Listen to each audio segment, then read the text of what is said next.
कक्षा 10 के प्रिय विद्यार्थियों, श्री श्याम बाल निकेतन सीनियर सेकेंडरी स्कूल नावा के हिंदी ऑनलाइन क्लास में आपका स्वागत है। आज हम कारक के जो अगले भेद हैं वो पढ़ेंगे। पिछले वीडियो में आपको कारक की परिभाषा, कारक के भेदों के नाम और कर्ता कारक पढ़ाया था। आज हम जो दूसरा भेद है उनको शुरू करते हैं। क्रम कारक। तो देखते हैं क्रम कारक। क्रम कारक दूसरा भेद है क्रम कारक।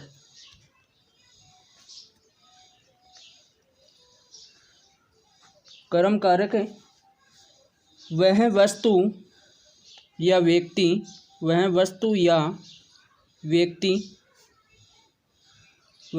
या वस्तु जिस पर क्रिया का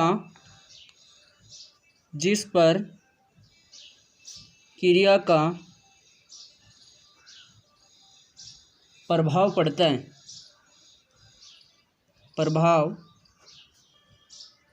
है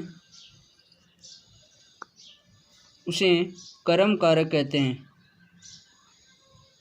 क्रम कारक कहते हैं।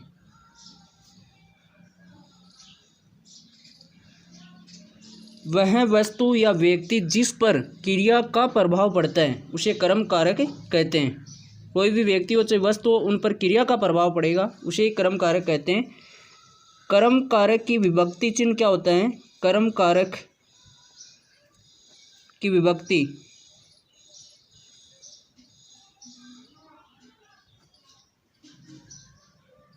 चिन्ह को होता है। को ये पहचान के लिए लगाए जाते हैं। को जैसे इनके उदाहरण पढ़ते हैं। गोपाल ने राधा को बुलाया। गोपाल ने राधा को बुलाया। इस वाक्य में बुलाना एक क्रिया है और इनका प्रभाव पड़ रहा है राधा पर। किस पर पड़ रहा है? राधा पर। क्रिया का प्रभाव राधा पर पड़ रहा है यानी क्रम पर। राधा को बुलाया और को विभक्ति चिन्ह तो इसमें क्रम कारक हो गया। दूसरा उदाहरण देखते हैं। रामू ने घोड़े को पानी पिलाया। रामू ने घोड़े को पानी पिलाया। रामू ने घोड़े को पानी पिलाया। पिलाना एक क्रिया है और किसको? घोड़े को, यानी प्रभाव क्रम पर पड़ रहा है। घोड़े को पिलाया पानी, तो इसमें भी क्रम कारक हो गया। अगला उदाहरण देखते हैं। माँ ने बच्चे को खाना खिलाया।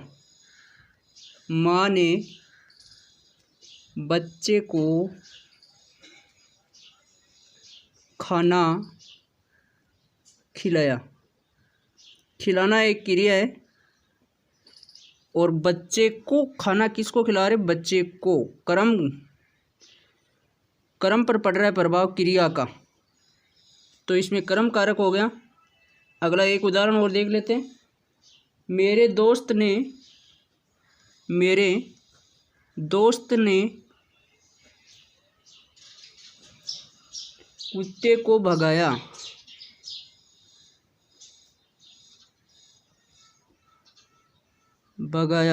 भगाना एक क्रिया है और किसको? कुत्ते को, तो प्रभाव क्रम पर पड़ रहा है क्रिया का, तो इसमें क्रम कारक हो गया कि वह वस्तु या व्यक्ति जिस पर क्रिया का प्रभाव पड़ता है, तो क्रिया का प्रभाव इन सभी में क्रम पर पड़ रहा है, इसलिए इसमें क्रम कारक हो गया।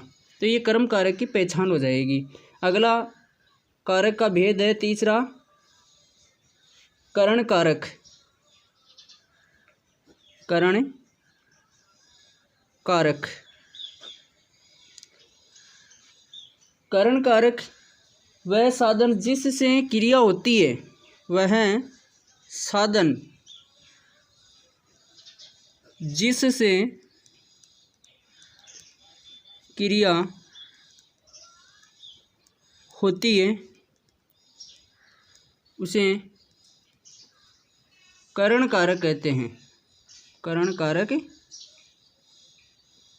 कहते हैं।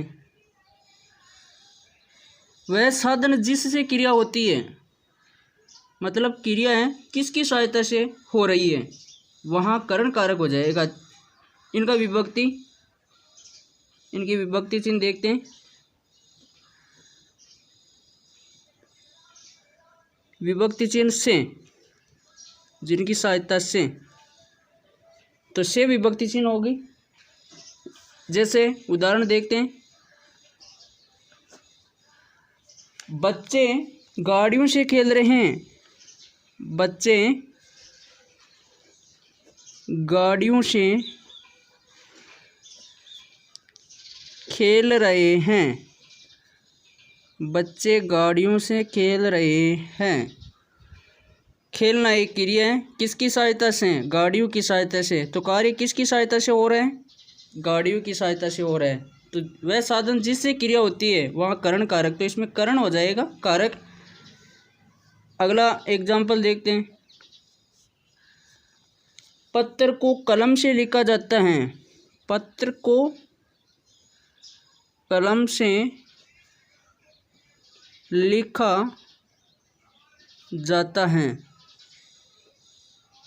लिखना एक क्रिया है और किसकी सहायता से काम हो रहा है? कलम की सहायता से। पत्र को किसकी सहायता से लिख रहे हैं? कलम से। तो इसमें कौन सी क्रिया हो गई? क्रिया, यानी क्रिया का प्रभाव कलम पर पड़ रहा है और इसमें करण कारक हो गया। अगला देखते हैं, तीसरा उदाहरण। राम ने रावण को बाण से मारा। राम ने रावण को बाण से मारा।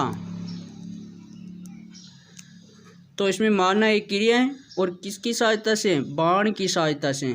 जिसकी सहायता से कार्य हो रहा है, बाण की सहायता से, तो इसमें करण कारक हो गया। एक उदाहरण और देख लेते हैं। अमित सारी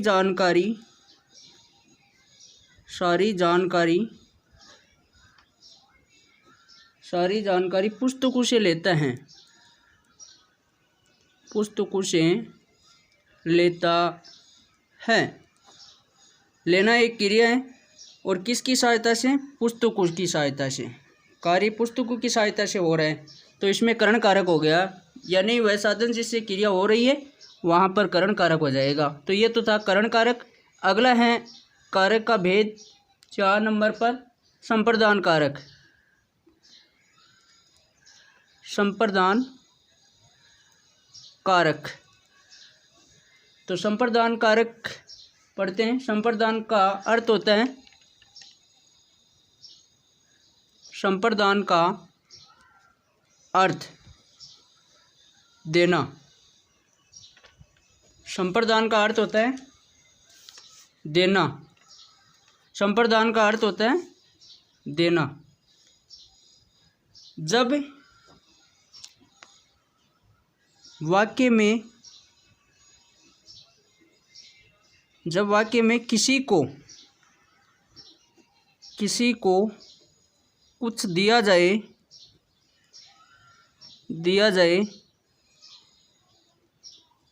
तो वहाँ संप्रदान कारक होगा।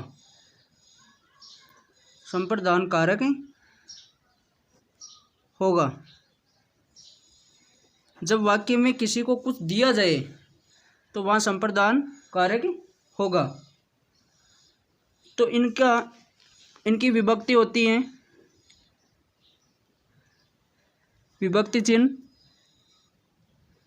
के लिए, यानी किसी के लिए जो दे रहे हैं हम, किसी के लिए कुछ दिया जाता है, वहाँ पर संप्रदान कारक होगा। इनके एग्जाम्पल देख लेते हैं। जैसे संप्रदान के उदाहरण है, जैसे 1 नंबर, माँ अपने बच्चे के लिए दूध लेकर आई। माँ अपने बच्चे के लिए दूध लेकर आई। दूध लेकर आई। तो ये किसी के लिए कार्य हो रहे हैं, के लिए, बच्चे के लिए काम कर रही है माँ, और यहाँ क्रिया हो रही है, बच्चे के लिए काम हो रहा है, तो यहाँ पर हो गया संप्रदान कारक। विकास ने तुषार को गाड़ी दी। विकास ने तुषार को गाड़ी दी। तो देना एक क्रिया है और किसके लिए कार्य हो रहा है, तुषार के लिए, तो यहाँ पर हो जाएगा संप्रदान कारक। नरेश मीना के लिए फल लाया। लाना एक क्रिया है, किसके लिए, मीना के लिए कार्य कर रहा है, तो इसमें हो गया संप्रदान। एक उदाहरण और देखते हैं। रमेश मेरे लिए कोई उपहार लाया है। कोई उपहार लाया है, तो लाना एक क्रिया है और किसके लिए, मेरे लिए कार्य कर रहे हैं, किसी को देने के लिए, देना, तो मेरे लिए कार्य कर रहे हैं, तो इसमें हो गया संप्रदान कारक। तो ये कारक के 4 भेद हो गए।